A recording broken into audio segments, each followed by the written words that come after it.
দেখুন, এই মুহূর্তে জঙ্গিপুর এবং তার সাথে সংলগ্ন এলাকার অবস্থা অত্যন্ত ভয়ঙ্কর এবং যেভাবে পশ্চিমবঙ্গ সরকারের সহযোগিতায় এই জেহাদিরা যেভাবে উৎপাত করে বেড়াচ্ছে, যেভাবে গণতান্ত্রিক দেশে অগণতান্ত্রিক আন্দোলন চালিয়ে যাচ্ছে এবং যেভাবে পুলিশের উপর হামলা হয়েছে, তাতে এটা পরিষ্কার হয়ে যাচ্ছে যে পশ্চিমবঙ্গের পুলিশই যদি সুরক্ষিত না হয় তাহলে এই পুলিশ কাদের সুরক্ষা দেবে?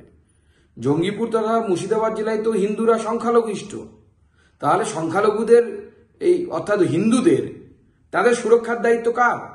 এবং মমতা বন্দ্যোপাধ্যায় এবং তার সরকার পুরো পরিকল্পনা করে এই ঘটনাগুলো ঘটতে দিচ্ছেন, যাতে এই 26,000 চাকরি চলে যাওয়া এই বিষয়টি থেকে পুরো মিডিয়া এবং জনগণের কনসেন্ট্রেশন যেন অন্যদিকে চলে যায়। কিন্তু আমরা এটা হতে দেব না। এবং আমার মনে হয় রাজ্য সরকারের উচিত, আপনার পুলিশ যখন পারছে না, আপনার পুলিশ যখন নপুংসক পুলিশে পরিণত হয়েছে, কেন্দ্র সরকারকে বলুন প্যারামিলিটারি ফোর্সেস পাঠাতে, বিএসএফ কে পাঠাতে, দেখবেন সব ঠান্ডা হয়ে যাবে। আর ঠান্ডা কিভাবে করতে হয় কেন্দ্রীয় ফোর্সেস জানে, একটা বাড়ি পড়লে পরেই সব ঠান্ডা হয়ে যাবে।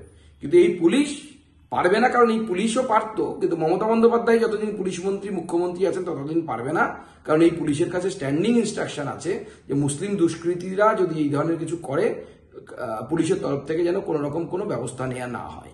এবং পুরোটাই চলছে সরকারের অনুপ্রেরণায়। এবং আমরা চাই যে খুব তাড়াতাড়ি কেন্দ্র সরকারের কাছে রাজ্য সরকার আর্জি জানাক যাতে তারা সেন্ট্রাল ফোর্সেস নামায়।